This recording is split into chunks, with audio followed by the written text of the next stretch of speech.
tentang sholat Id. Iya Pak. Ya. Bismillahirrahmanirrahim.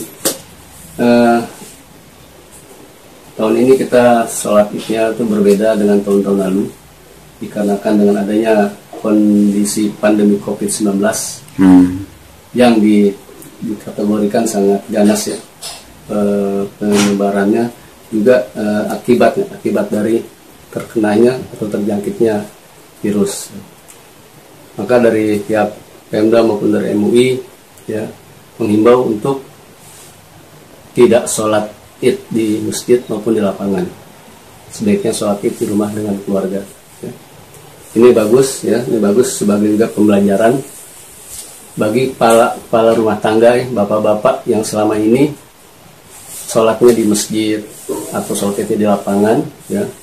Dan ini merupakan mencoba bagaimana kita sebagai kepala rumah tangga bisa gak memimpin keluarga kita dalam hal sholat. Bukan hanya memimpin dalam keduniaan aja, ke masalah ukhrawi pun inilah kesempatannya untuk dilakukan. Nah, menyikapi hal seperti ini, memang banyak dari para masyarakat atau jamaah-jamaah setempat ya meminta agar diadakan sholat Id. Namun kita tetap selaku pengurus masjid barangkali atau tokoh-tokoh agama di setempat untuk saat ini tidak mengadakan di masjid ataupun di lapangan yang luas. Karena akibatnya apa? Kalau kita mengadakan di masjid ataupun di lapangan luas, itu masyarakat akan datang berjubel atau dengan saf-saf yang pertama berdekatan. Sedangkan ini kita harus mengatur jarak. Ya. Itu satu gitu. Kedua, kemungkinan bisa dilakukan sholat Id ya tidak di rumah, itu bisa dilakukan di jalan tapi di lingkungan RT setempat dengan jamaahnya warga RT setempat, tidak menerima jamaah dari luar RT. Itu atas kesepakatan warga di RT masing-masing ya. Insya Allah kita di sini saya ini di RT 19 karena ada permintaan dari beberapa warga ya, baik bapak-bapak maupun ibu-ibu, mereka minta untuk diadakan di sini khusus kita warga-warga di RT ini dengan mengatur jarak. Jadi kembali lagi pada tadi harapan masyarakat atau permintaan masyarakat ya, untuk sholat Id ya sebaiknya begitu. Kalau memang di lingkungan RT tidak ada diadakan, baiknya di rumah masing-masing ya.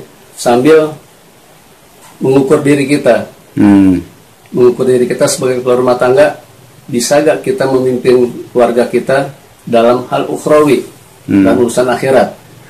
Bukan artinya kita hanya urusan dunia aja kita sebagai kepala rumah tangga. Karena apa? Kepala rumah tangga itu pimpinan, akan ditanya nanti oleh Allah bagaimana kamu memimpin keluarga kamu. Assalamualaikum. Waalaikumsalam. Nah, jadi saya rasa ini perlu dipahami oleh masyarakat ya, agar juga tidak timbul polemik yang macam-macam. Dan ini pun kesempatan teristimewa ini.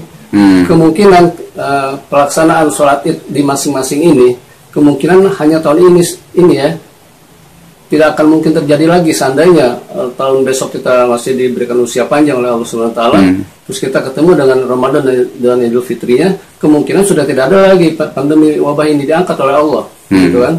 Jadi kemungkinan kita akan kembali lagi ke masjid, akan kembali lagi ke lapangan untuk sholat Id, gitu kan? Dan kemungkinan sholat Id yang sekarang ini hanya terjadi sampai kiamat.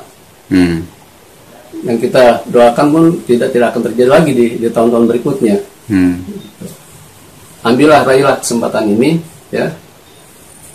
Keutamaan sholat Id di rumah itu sama dengan keutamaan kita sholat Id di lapangan atau di masjid dalam kondisi yang normal. Jadi jangan berpolemik, jangan menyalahkan satu sama lain ya. Kondisinya sudah seperti ini, kita menjaga kesehatan diri kita, juga menjaga kesehatan keluarga kita, menjaga kesehatan para tetangga kita, sahabat dan teman-teman sekalian. Kata gitu. Ya, sekali yang sampai terus wajar lah. Iya. Terjadi seperti ini. Ini kejadian luar biasa deh. Ini akan menjadi cerita bagi anak cucu kita nanti. Ya. Kalau kita pernah sholat id di rumah, kita pernah sholat id hanya di lingkungan RT. Umur saya sekarang 63 tahun. Dari saya mulai mengenal sholat dan sholat id, saya tuh nggak pernah menemui hal seperti ini. 63 tahun. Ya. Ini merupakan kejadian yang istimewa bagi diri saya juga, bagi semua umat muslim. Ya. Jadi jangan memaksakan kehendak, ya, untuk kekeh kita datang ke masjid bikin sholat id di sana.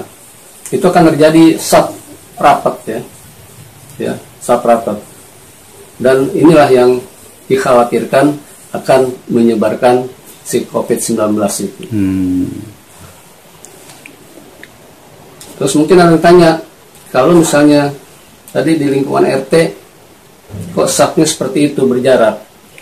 Kita tidak berbicara sholat berjamaah, kita berbicara sholat Idul Fitri.